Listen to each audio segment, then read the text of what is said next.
বাংলাদেশের একজন হুজুর, এই যে কি নাম, মুজাফফর বিন মহসিন।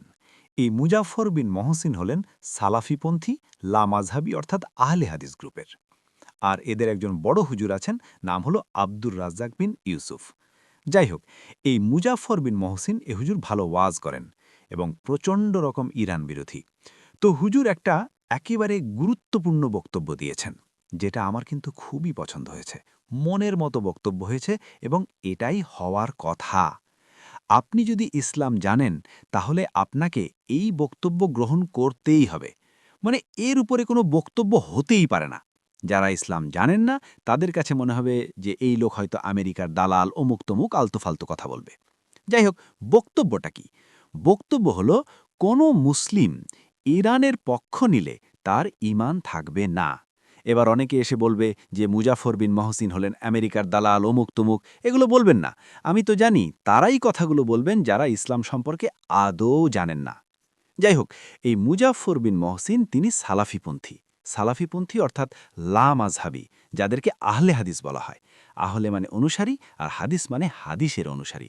অর্থাৎ নবী সাল্লাল্লাহু আলাইহি ওয়াসাল্লাম ১৫০০ বছর আগে যেভাবে জীবনযাপন করতেন, তার জীবনের রীতিনীতি চালচলন, যারা সেটা একেবারে হুবহু অনুসরণ করেন, তাদেরকেই বলা হয় আহলে হাদিস। এই আহলে হাদিস হলো সুন্নি গ্রুপ।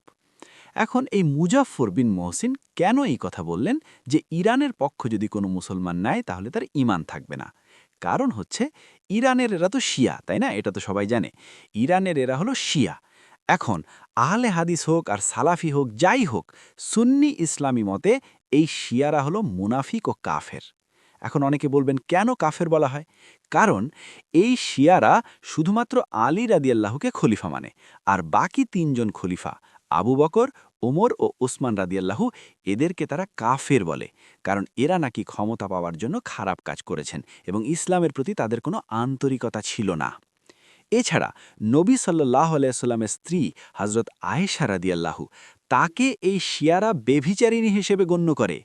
এবং এই সুন্নি হুজুররা বলেন, যদি কোনোদিন ইরান সৌদি আরব দখল করতে পারে, তখন ওই আয়েশা রাদিয়াল্লাহুর কবরের উপরে পাথর ছুঁড়ে বেভিচারের শাস্তি বাস্তবায়ন করবে।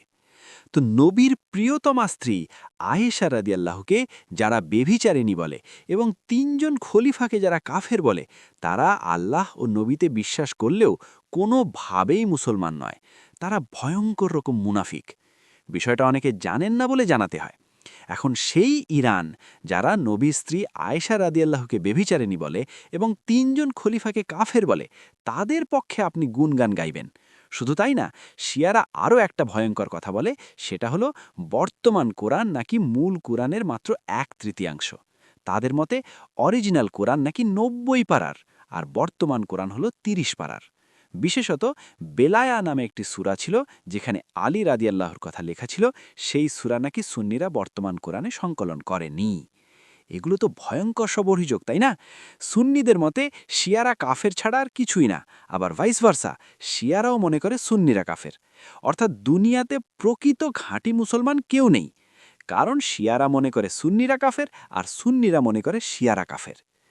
এখন যারা ইসলাম জানেন না, তাদের কাছে মনে হবে যে ইরান তো ইসরায়েলের বিরুদ্ধে যুদ্ধ করছে, ইহুদিদের বিরুদ্ধে লড়ছে, তাহলে তো আমাদের ইরানের পক্ষে থাকতে হবে। বিষয়টা এরকম না। যেহেতু শিয়ারা সুন্নি মতে কোনোভাবেই মুসলমান নয়, সেহেতু সেই শিয়ারা যতই ইহুদিদের বিরুদ্ধে লড়াই করুক, তাই বলে কোনো সুন্নিপন্থী লোক যদি ইরানের পক্ষে গুণগান গায়, তাহলে কিন্তু তার ঈমান থাকবে না। এটা ১০০% সত্য। কারণ যারা নবীর স্ত্রী আয়েশা রাদিয়াল্লাহুকে বেভিচারিণী বলে, সেই আয়েশা রাদিয়াল্লাহু, যার বর্ণিত হাদিসের সংখ্যা ২,০০০-এরও বেশি।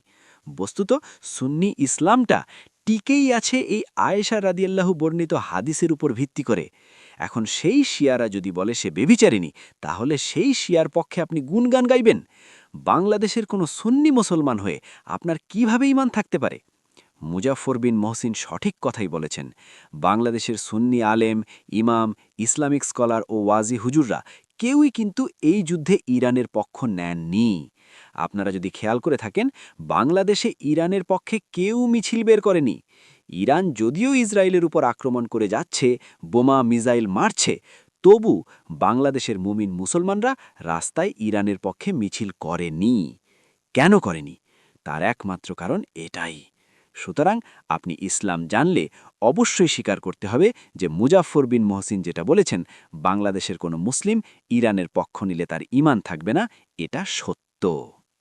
ধন্যবাদ।